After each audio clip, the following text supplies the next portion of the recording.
Hello everyone, welcome to the channel Study Acumen. Today we will discuss on the topic of WTO. WTO, its full form is World Trade Organization. This is very important topic. In last class we have studied the GATT, General Agreement on Tariff and Trade. जो WTO है, it took over the GATT after the recommendation of the member nation, and it has established on 1st January 1995. That time their members are 125 members. In 2016 the members has increased. There were 164 countries were the members. Now 24 countries are in process of getting the membership of WTO. तो WTO क्या होता है? WTO is an international trade organization that has to be set up rules and regulations mutually designed, and this main purpose is to eliminate tariff and non-tariff barriers. जो tariff and non-tariff barriers क्या होते हैं? Tariff होता है import duty,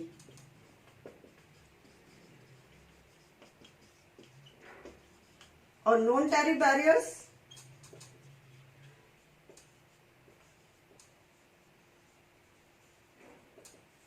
जैसे import Kota, आप एक country से सिर्फ up to this limit you can import.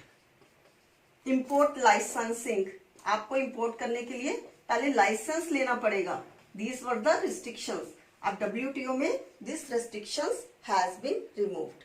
सो जो है there can be easily international trade among the different countries. WTO held 9 ministerial meet.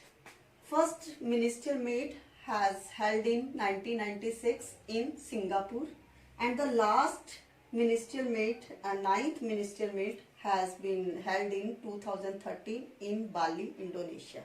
ये जितनी भी ministerial meet थी, इनका पर्पस मल्टीलेटरल ट्रेड को इंक्रीज करना था and boosting development of the under developed countries, क्योंकि अंडर डेवलप्ड कंट्रीज की प्रॉब्लम्स बहुत ज़्यादा थी. तो इनका काम जो है उनकी प्रॉब्लम्स को रिमूव करना, like food security, like development, foreign investment, उनको रिमूव करके उनकी डेवलपमेंट करना था. तो टाइम टू टाइम जो है this ministerial meet has been held in the different places. So these are the total 9 ministerial meet. Next topic is features of WTO. हम WTO के मीनिंग में से कुछ फीचर्स को डिराइव कर सकते हैं. First one is it is a international organisation to increase multilateral trade. पहले बायलेटरल ट्रेड होता था, लेकिन now WTO has encourage the multilateral trade different countries के बीच में. It is a set of rules and principles. देखिए GATT में जो rules and principles होते थे दे आर जस्ट प्रोविजनली, लेकिन WTO में rules and principles are permanent, so it has a legal status. International monetary fund और world bank की तरह WTO is not an agent of United Nations. जैसे United Nations के IMF और world bank उनके agent हैं, WTO is not an agent. IMF और world bank में वोटिंग राइट जो है on the basis of capital होता है. जिस कंट्री की जितनी कैपिटल होती है उसके हिसाब से वोटिंग राइट होता है. लेकिन WTO में one country one voting right.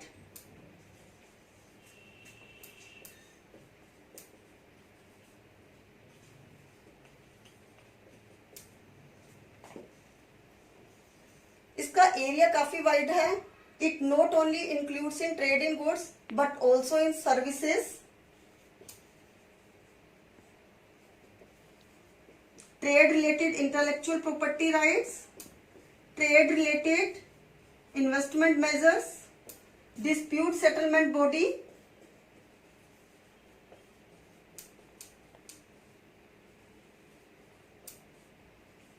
Etcetera. देखिए जितने भी मेंबर कंट्रीज हैं, यदि उनमें आपस में कोई डिस्प्यूट हो जाता है तो डिस्प्यूट सेटलमेंट बॉडी जो है उनके जितने भी इश्यूज होते हैं उनको रिसोल्व करती है। So these are the features of the WTO। Next topic is organisation structure of WTO। WTO is a permanent international organization, so it has their independent organization structure. It is headed by ministerial conference. और जो ये ministerial conference होती है इनकी meeting after every 2 years जो है it should be compulsory. और इसका मेन ऑर्गन जो है जनरल काउंसिल है। जनरल काउंसिल को कौन रिव्यू करता है? ट्रेड पॉलिसी रिव्यू बॉडी और डिस्प्यूट सेटलमेंट बॉडी। जो भी पॉलिसी बनाता है जनरल काउंसिल उसको पहले रिव्यू बॉडी से रिव्यू कराना पड़ता है, फिर उस पर कमेंट देती है ताकि वो फ्यूचर में यदि कोई चेंज करना चाहते हैं तो जो है जनरल काउंसिल उसमें चेंज कर सकता है। और यदि कोई डिस्प्यूट हो जाता है तो डिस्प्यूटमेंट जो है it should be bring under the panel of dispute settlement body. अब जनरल काउंसिल किस पे वर्क करता है? कमिटीज एंड वर्किंग ग्रुप्स बनाता है, council for trade in goods, council for trips, council for TRIMS, council for trade in services, trade negotiation committee. ये सारी की सारी कमेटीज जो है they work under the general council. अब हमारी ये जो कमेटीज होती हैं इसमें कौन कौन सी कमेटीज होती हैं? ट्रेड एंड डेवलपमेंट, कोई भी आपको बिजनेस को रन करने के लिए कोई भी पॉलिसी बनानी पड़ती है तो ये इसके अंडर। बैलेंस ऑफ पेमेंट को फेवरेबल बनाने के लिए कई बार हमारे इंपोर्ट इतने ज़्यादा बढ़ जाते हैं और एक्सपोर्ट कम हो जाते हैं तो उस पर अपनी रिव्यू देता है कि जो है how you can increase the export. Committees on budget का काम, finance and administration all under the general council. फिर गुड्स, आप जो है कैसे इनकी किस किस चीज़ में आप एक्सपोर्ट और इंपोर्ट कर सकते हैं? एग्रीकल्चर, टेक्सटाइल एंड क्लोथिंग, इसमें tariff measures, non tariff measures, और ट्रिप्स में patent, copyright, trademark, industrial designs, medicines. Council for TRIMS में foreign investment, council for trade in services इसमें सारी financial services, travel and tourism, transportation, communication. Trade negotiation committees इसमें आ जाएगा anti dumping, subsidies etcetera. It is the huge setup of WTO। और WTO का director general at present कौन है? Robert एजेविडो is the director general of WTO at present. और जो है इसका हेड ऑफिस कहाँ है? जेनेवा, स्विट्जरलैंड में है। तो ये जो है it's is whole structure of WTO। Next topic is scope of WTO। इसको हम WTO एग्रीमेंट्स भी बोलते हैं।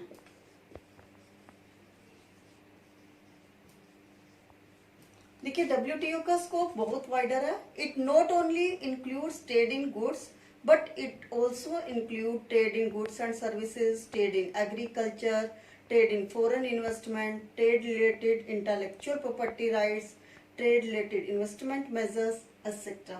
तो हमारा जो WTO है इसमें कौन कौन से एग्रीमेंट्स को डिस्कस किया गया? मैंने आपको बताया था इसकी 9 कॉन्फ्रेंसेज हुई थी। उन 9 कॉन्फ्रेंसेज में हमने रूल्स एंड रेगुलेशंस को परमानेंट किया था। तो उनमें कौन कौन से एग्रीमेंट जो है हमने डिस्कस किए थे?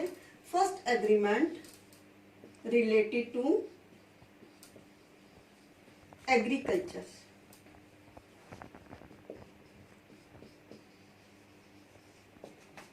देखिए एग्रीकल्चर में हमने जितनी भी डोमेस्टिक सब्सिडीज थी या एक्सपोर्ट सब्सिडीज थी सभी सब्सिडीज को रिमूव कर दिया गया। देखिए जो डोमेस्टिक सब्सिडीज थी इसमें हम क्या क्या इंक्लूड करते हैं? एग्रीकल्चर इनपुट से रिलेटेड सब्सिडीज, एग्रीकल्चर आउटपुट से रिलेटेड,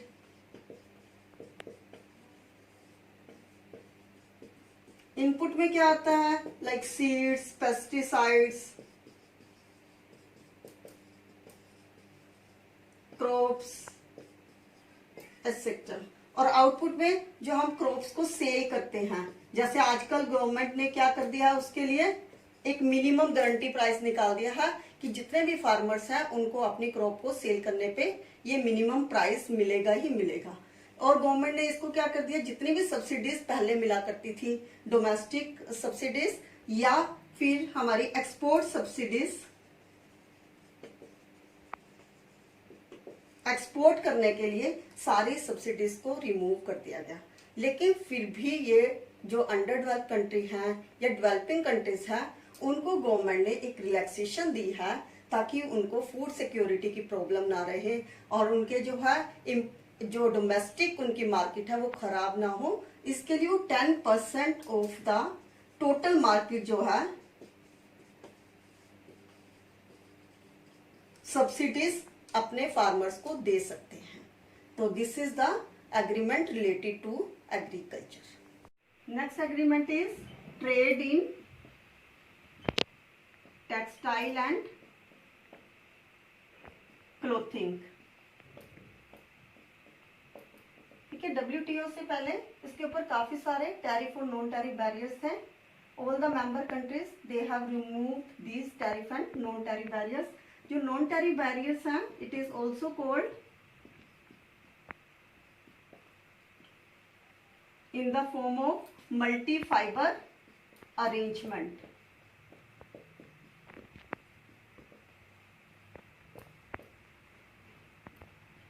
ये जितने भी डेवलप कंट्रीज थे उनके इंपोर्ट के ऊपर रेस्ट्रिक्शंस लगाने के लिए ये मल्टी फाइबर अरेंजमेंट होता था। ऑल द मेंबर नेशन जो है नाउ दे हैव रिमूव्ड, ताकि जो है फ्री ट्रेड आसानी से हो जाए। सेकंड पॉइंट जो है टैरिफ बैरियर्स, टैरिफ बैरियर्स भी कम कर दिए गए। 1995 में 60% जो है tariff barrier tax import duty कम कर दी गई। फिर उसके बाद 17% टैरिफ जो है इट हैज रिमूव्ड इन 1998 और फिर again further 18% tariff it has been removed in 2002 और remaining 49% tariff has removed in 2005। तो इस तरीके से 100% टैरिफ और नॉन टैरिफ बैरियर रिमूव कर दिए गए। Now there is a free trade among the different countries. लेकिन डेवलपिंग कंट्रीज के सेफ गार्ड के लिए all the members they have taken the decision, यदि उनके डोमेस्टिक बिजनेसेस सफर कर रहे हैं तो they can increase the tariff. Next point is TRIPS, trade related intellectual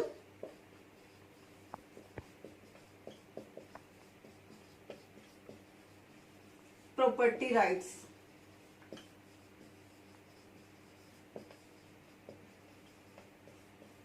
देखिए, जब भी कोई कंट्री कोई इन्वेंशन करता है तो वो अपनी इन्वेंशन को रजिस्टर्ड करा सकता है, और यदि कोई दूसरा कंट्री उसकी इन्वेंशन को यूज करता है तो उसे उसके पेटेंट के बदले में रॉयल्टी देनी पड़ती है। तो this is known as patent. तो पेटेंट कितने साल के लिए कंट्री जो है रजिस्टर्ड करा सकता है? It can register for 20 years. और यदि कोई ट्रेडमार्क है it can register for 7 years. Copyright for 50 years। Industrial design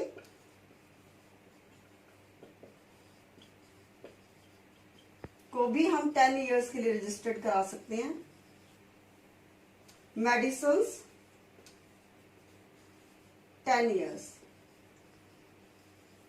तो जो भी कंट्रीज को रजिस्टर्ड कराता है तो अदर कंट्रीज को रॉयल्टी देनी पड़ती है, but this patent is not applicable on plants. For the safeguard of the plant breeder, the WTO has started the sui generis system. This system protect the plant breeders, और plant breeders भी जो है अपने plant को, अपनी crop को registered करा सकते हैं, और उसके बदले में जो है the other countries they will give the royalty to them. तो this is the point of TRIPS. Next point is TRIMS, trade related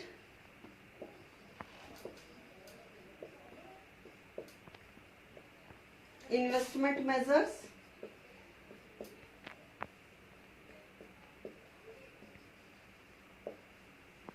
teams को भी WTO में डिस्कस किया गया, उसमें जो है they have given some concessions and now जो है there is no restrictions on foreign investment. Now any country they can invest in 100% in another country. पहले रेस्ट्रिक्शंस होती थी area wise, now area wise restriction has removed.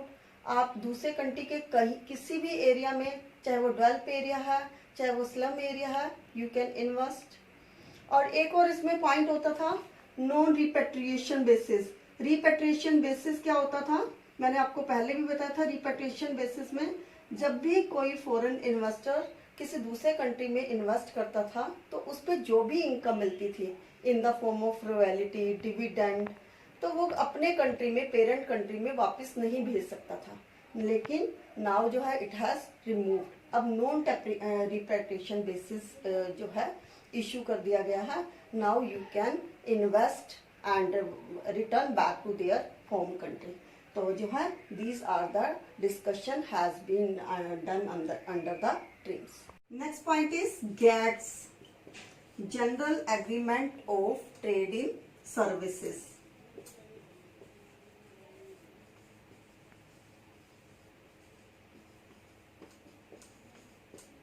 ये first time हुआ है WTO में कि जो है they have given the emphasis on trade in services. इससे पहले ट्रेड इन गुड्स होता था. Now the foreign services and domestic services are at पार.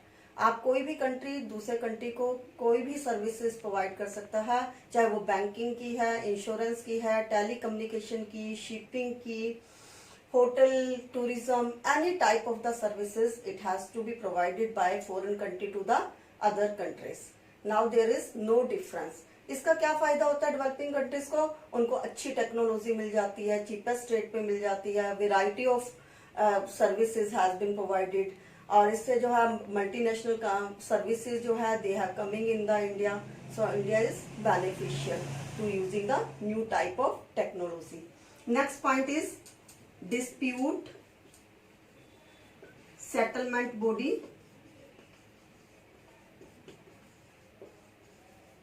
देखिए WTO के अंदर जो है डिस्प्यूट सेटलमेंट बॉडी बनाई गई है. जितने भी कंट्रीज हैं यदि उनमें आपस में कोई भी कंफ्लिक्शन हो जाती है तो they can appeal to this dispute settlement body. Dispute settlement body will hear to all the problems of the member nations और फिर उसकी मेंबर नेशंस की प्रॉब्लम्स को सुनकर 6 मंथ के अंदर अंदर जो है they have to taken the decision. यदि वो डिसीजन यदि इमरजेंसी उनके बीच में कोई कंफ्लिक्शन हो जाती है तो इस केस में 3 मंथ्स में उसको अपना डिसीजन देना पड़ता है.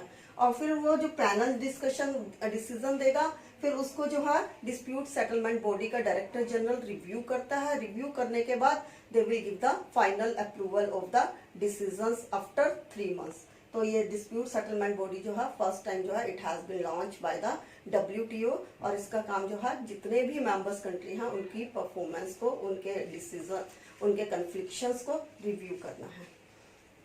Next point is reviewing trade policy of member countries.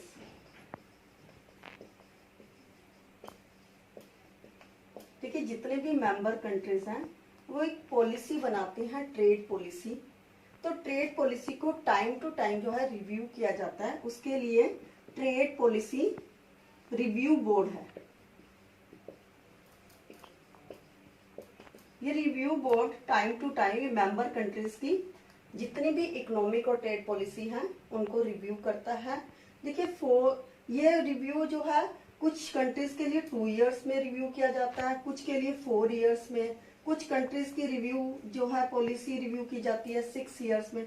जो इंडिया है, इंडिया की पॉलिसी को रिव्यू 4 इयर्स में किया जाता है. और 2 इयर्स में जो कंट्रीज हैं उसमें जापान है, कनाडा है, US है, यूरोपियन कंट्रीज हैं,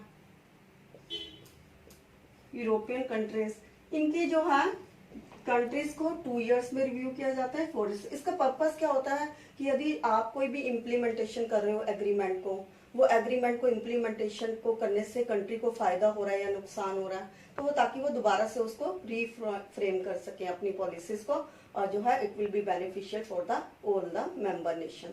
next point, anti dumping measures. इसमें पहली बार जो है एंटी डंपिंग मेजर्स को यूज किया गया है, क्योंकि क्या हो गया था, डंपिंग बहुत ज्यादा बढ़ गई थी। डंपिंग क्या होती है, जिसमें एक कंट्री अपने सरप्लस प्रोडक्शन को दूसरे कंट्रीज में चीपेस्ट रेट पे सेल करता है और अपने डोमेस्टिक कंट्री में ज्यादा रेट पे सेल करता है। तो इनमें दोनों में जो है वेरिएशंस बहुत ज्यादा आ जाती थी, क्योंकि फॉरेन कंट्री तो वही सेम प्रोडक्ट जो है कम रेट पे ले रहा होता था और जो डोमेस्टिक कंट्री है वो ज्यादा रेट पे ले रहा होता था। तो गवर्नमेंट ने कहा कि ऐसे तो जो है it is not fair, so it has used the anti-dumping measures. It has abolished these dumping measures. कि now you cannot sell the product at a cheapest rate in the foreign market. Now you have to sell at the same rate. Next topic is WTO and India. India is also one of the member of the WTO. India को WTO का member बनने से क्या क्या फायदे हुए, क्या क्या नुकसान हुए, तो अब हम पढ़ेंगे कि ये क्या है। सबसे पहले हम पढ़ेंगे disadvantages to become the member of the WTO। First point is disadvantages to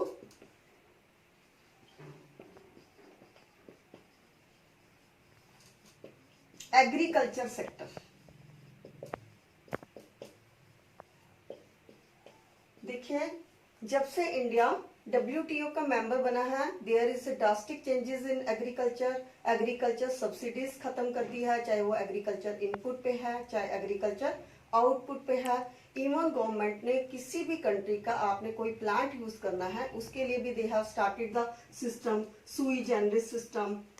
तो आपको कोई भी प्लांट यूज करने के लिए पहले आपको उस कंट्री से परमिशन लेनी पड़ेगी एंड यू हैव टू पे in the form of royalty. तो आपको रॉयल्टी पे करनी पड़ती है, जिससे हाँ कोई भी प्लांट जो आप इंपोर्ट कर रहे हो वो आपको कॉस्टली पड़ता है, क्योंकि आपको जो है रॉयल्टी पे करनी पड़ती है। और थर्ड क्या है, WTO का मेंबर बनने से जो भी चीजें आप इंपोर्ट ऑफ फूड ग्रेन्स ज्यादा हो गया है, जिसको हमारे फार्मर्स जो है कंपीट नहीं कर पाते, तो जिससे हमारे यहाँ पे जो है फूड ग्रेन्स की, हमारे इंडियन फूड ग्रेन्स की डिमांड कम हो गई है। हम we are importing from the other countries. Next point is patent of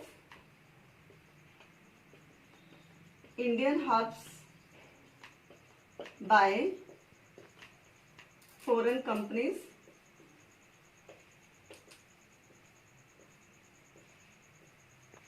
ठीक है, हमारे Indian herbs like haldi, neem, they has been produced in India and but the foreign countries like America company जो है they have taken the patent of the haldi before 1995. तो India challenge it, तो WTO है has cancelled their patent. अब ये हमारा हल्दी का लाइक नीम को भी जो है किसी फॉरेन कंपनी ने पेटेंट करा लिया है। तो WTO का नुकसान क्या हुआ कि जितने भी हमारे पेटेंट्स थे, they have all the patents जो है they have taken the foreign companies. तो जिससे हमारे पेटेंट्स का नुकसान हो रहा है और हमें उसके ऊपर बहुत ज्यादा रॉयल्टी पे करनी पड़ती है। हमें अपने ही कंट्री के पेटेंट्स जो है उनको रॉयल्टी पे बाय करने पड़ते हैं। तो these are the disadvantages to become the member of the WTO। Next point is increased litigation cost.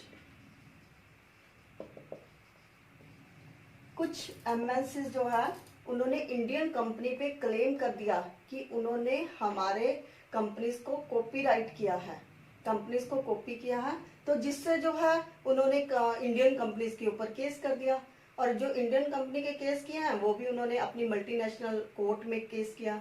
तो इससे इंडियन कंपनीज को बहुत चक्कर लगाने पड़ते हैं वहां पे, और जो उनकी कंपनीज के कोर्ट के जो एक्सपेंसेस हैं दे आर सो हाई। तो it increase the litigation cost की अपने ही कॉपिंग राइट को जो है उन्होंने जस्टिफाई करने के लिए they are spending more money and more time. तो it is inconvenient for the Indian firms. Fourth point is loss to regional grouping.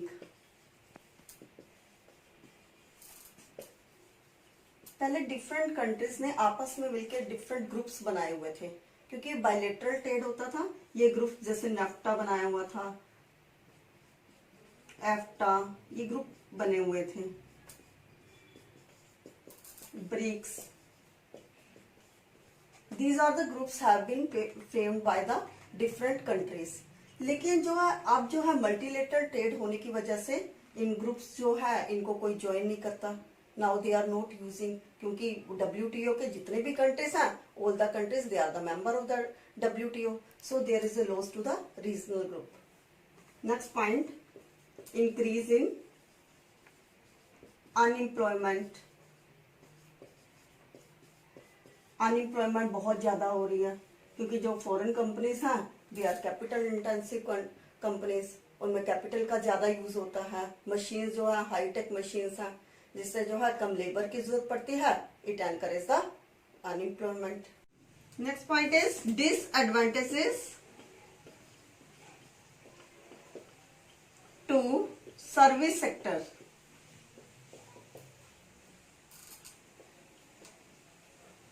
India has become the member of multilateral trade agreements, so जो है Indian service sector is also suffering because the foreign services are coming in the India, और Indian services sector cannot compete with the foreign sectors. So जो है their technology, their processing, their instruments, they cannot compete with the foreign technology. So this is the disadvantage to the service sector. So all these are the disadvantages which India is facing to become the member of the WTO. Next advantages। देखिए WTO का member बनने से India को क्या क्या फायदे हुए। First point is increase in international trade. पहले जो डोमेस्टिक ट्रेड होता था या रीजनल ग्रुपिंग में जो ट्रेड होता था, now it is A multilateral trade. अब हम एक साथ जो है 164 कंट्री से ट्रेड कर सकते हैं, तो it increase the international trade. Second point, benefits to clothing and textile. देखिए क्लोथिंग और टेक्सटाइल कंपनीज को बहुत ज्यादा बेनिफिट्स हो रहा है। मैंने आपको बताया था एक मल्टी फाइबर अरेंजमेंट था, जिसमें जो है 12 कंट्रीज यदि किसी दूसरे कंट्री से कोई भी इंपोर्ट कराते थे तो उसके ऊपर इंपोर्ट कोटा लगा होता था। जैसे यदि वो इंडिया से कोई टेक्सटाइल या क्लोथिंग मंगा रहे होते थे तो एक लिमिट तक ही मंगा सकते थे।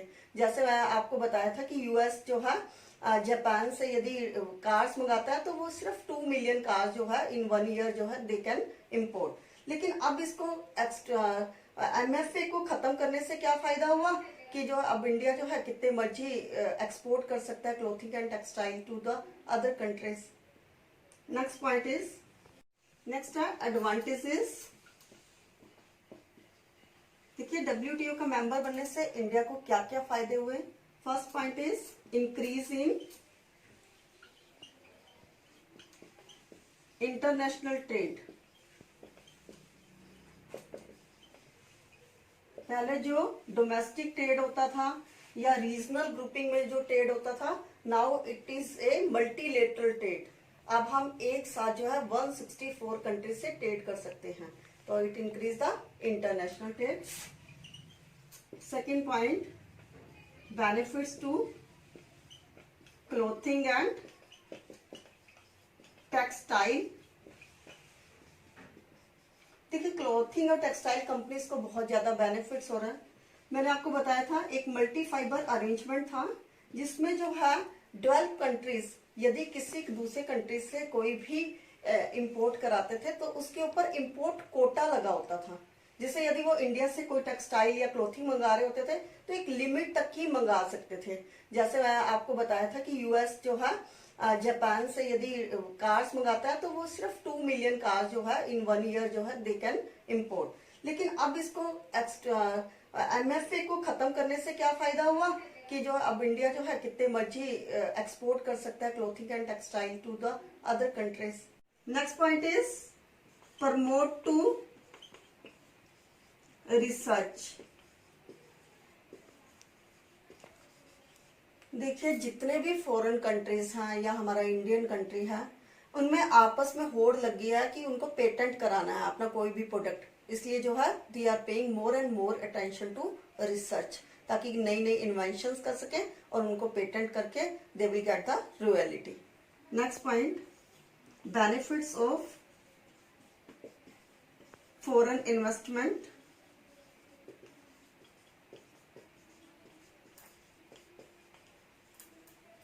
देखिए foreign investment is coming in the India now, there is free flow of foreign investment. बड़ी बड़ी कंपनीज जो है they have open their outlets in India, जैसे एलजी, सोनी, ऑटोमोबाइल में हुंडई जो है they have open their outlets in the India. So the foreign investment, the peoples they are enjoying the different variety of the product and it is beneficial for the India. Next point is restrict dumping. WTO has also abolished the dumping.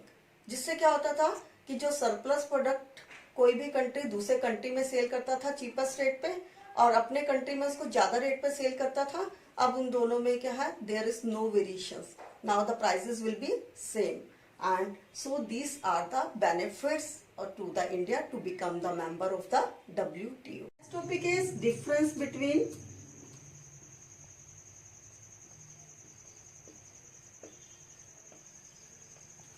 GATT and WTO. देखिए अब आपने GATT भी पढ़ लिया, WTO भी पढ़ लिया है, now you can easily differentiate to GATT and WTO.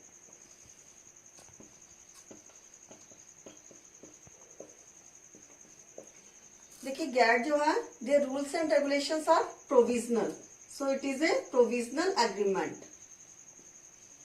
और this is rules and regulations are permanent, so it is a permanent institution. इसका कोई लीगल बेस नहीं होता, it has a legal base, क्योंकि इसमें जो है the decision has been taken by on the basis of GATT. It deals only trade in goods. It deals both trade in goods and services.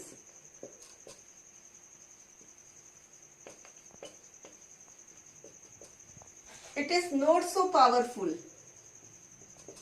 क्योंकि इसमें जो डिस्प्यूटमेंट settlement body है, it is not working efficiently. This is powerful because dispute settlement body is properly working. If any conflict arise, it has been settled by the dispute settlement body.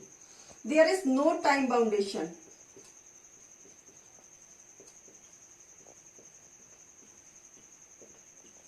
On agreements, क्योंकि देखिए जो 8th round था Uruguay round, it has taken 8 years of negotiations, so there is no time bound, there is time bound. जो secretariats है, they have to meet after every 2 years. It has a short secretariat, so it is directed by the Director General. It has a large secretariat, so it has a huge organization setup. So these are the main differences between GATT and WTO. Now this topic is finished. For more videos, please like, share and subscribe my channel.